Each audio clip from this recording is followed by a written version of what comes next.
everyone and welcome to NGLab Pro. I'm Mo. This is our IELTS writing course in which you learn how to get 6. There is going to be another course for higher scores, but since majority of the people need 6 in writing, we are going through this first.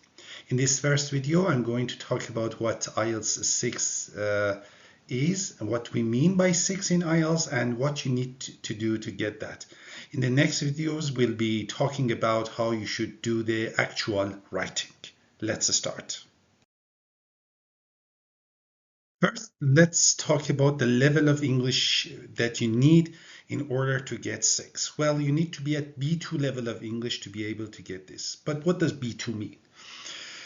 It basically means you should be at the end of the intermediate level.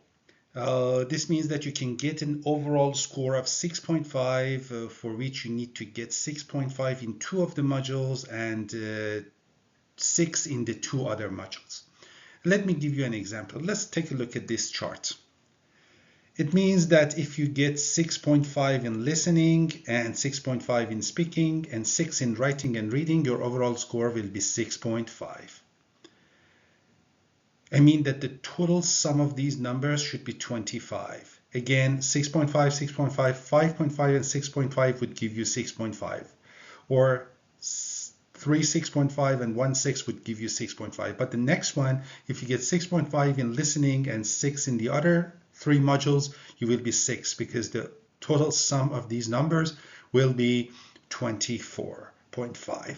This is the same for the last one as well.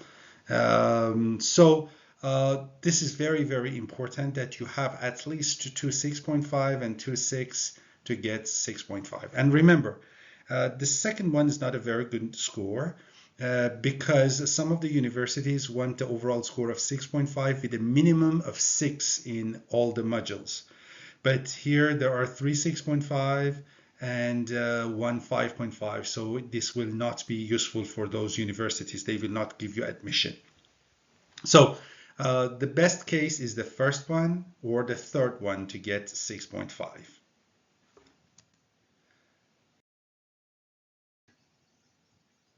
Here, let's talk about how much you should write and how much time you have.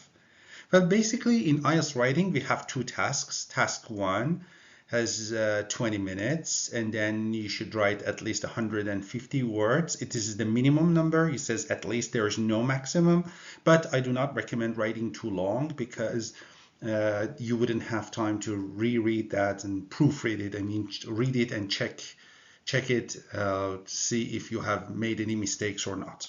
And then it is 1/3 of the score.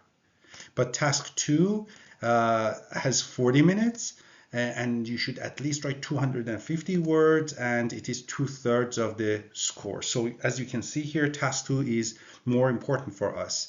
And remember that these 20 minutes and 40 minutes are recommended. Totally you have 1 hour. So if you write task 2 in 42 minutes, you will have 18 minutes for task 1. And I recommend starting with task 2. As I told you, it is more and more important. So what is task 1? Task 1 is usually a graph, a line graph, a bar chart, a pie chart, maybe a table, maybe a process, maybe a cycle, maybe a map or something like that. And then you should write a description of that. It will, as I mentioned, it has 1/3 of the score. And task 2 is an essay. It means that you should write an essay. I mean, a topic is given to you, and then you should write about that topic. And again, I repeat, we will start with task 2 all the time. Even in the exam, you should write with task 2. I mean, you should start with task 2, and then you should move on to task 1. There are 4 criteria that are scored. Let's talk about them one by one. Of course, I will explain them for task 2, but they refer more or less to task 1 as well. When we go through task 1, I will explain these once more with the focus on that task. Let's start with the first one. The first one is task response or task achievement, TRTA. For task 1, we call it task achievement. For task 2, we call it task response. It means to what extent do you answer the question correctly? It means that you shouldn't talk about another topic. You shouldn't add something extra to the question and start talking about it. You should just focus on the question, and you should not omit a part of the question. Next part is cohesion and coherence that we show it with CC. Cohesion means how well the ideas are linked, and coherence means how clear and logical the argument is. So the connection between ideas, the link between the ideas is cohesion, and then the overall argument that should be logical is coherence. Of course, they are measured with each other. Lexical resources. It means basically vocabulary range, accuracy, and appropriateness. It means correct vocabulary, correct preposition, correct spelling, in the correct context with correct collocation. I will explain them more later as we get to them. And then the grammar is again the range and accuracy, how much your grammar is varied. I mean, you have used correct grammar in a variety of structures. These are very important. And you should remember that all of these things are scored from 1 to 9, and then there is no half score. It means that, for example, for task response, you get 5 or 6 or 7. There is no 5.5 or there is no 6.5 over there. And then for getting 6, you need to get the overall sum should be 24. You should get 24. I mean 6, 6, 6, 6 or 7, 6, 6, 5. If you get 6, 6, 6, 5, you will get 5.5. So the total score of them, the total sum of all of these 4 scores should be 24. Remember that.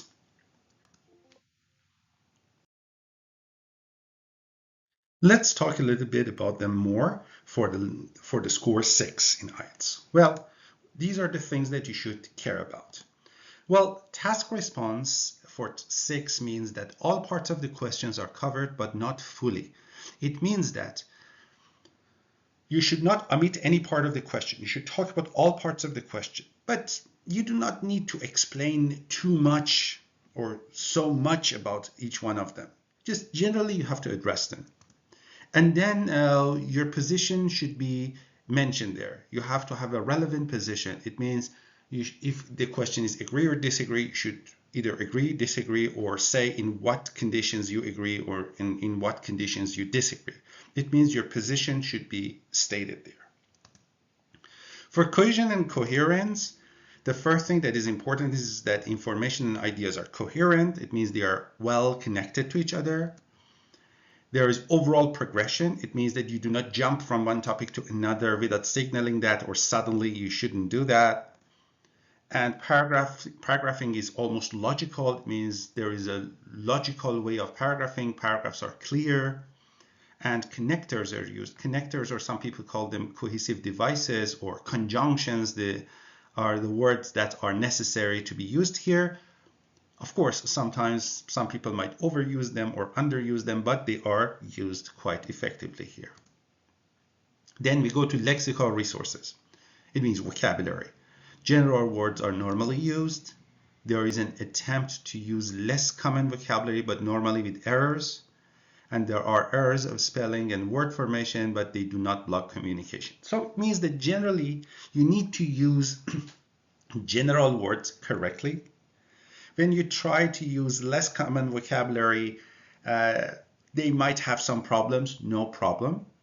There might be errors with your spelling, your preposition, your part of a speech, but first of all, there are not too many.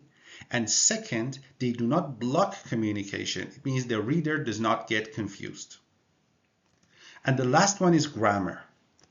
In grammar, a mix of simple and complex sentences are used, and there are errors, but they do not block communication. So again, you have a mix of simple sentences. Most of the sentences are simple, but you have some complex sentences. That clauses, which clauses, noun clauses. And these are the things that, of course, if you understand the lesson right now, when I am talking, you can understand me. It means you know these grammars. But you can also refer to our grammar course in Engla Pro and then review those lessons there.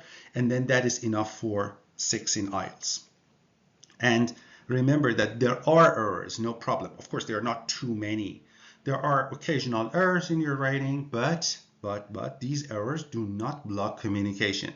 For example, you miss a plural S, you miss a third person S, sometimes you miss ing form, but that is not very important. It means after a preposition, for example, you use a verb that needs to have ing in the simple form. It's okay. These problems do not block communication. So for number 6, it is okay as far as they are not too many.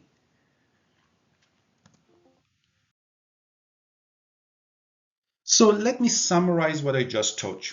As far as grammar is concerned, you need to use mostly simple grammar and sometimes a little more complex sentences with few mistakes which do not block communication. The same is true regarding your vocabulary. You need to use just a few less common vocabulary, and better than that, you may use some topic-related vocabulary. And remember that your text needs to be understood without difficulty and should be organized. And finally, and most importantly, your text should answer the question. Remember, if you write about something different, it is not good. You should answer the question. You should not deviate from the question. Of course, you do not need to explain these things fully, but your answer should contain all of the elements of the question. I mean, all of the keywords of the question should be addressed. Well, I tried to explain about the writing test and what you need for 6. In the next videos, we will be talking about different kinds of questions and the way that you should approach them, the way you should organize your paragraphs. And I hope that I have been able to communicate well to you how you should approach writing and what the things that you should pay attention to are. Thank you for watching this video of EngLab Pro. Hope to see you again. Bye.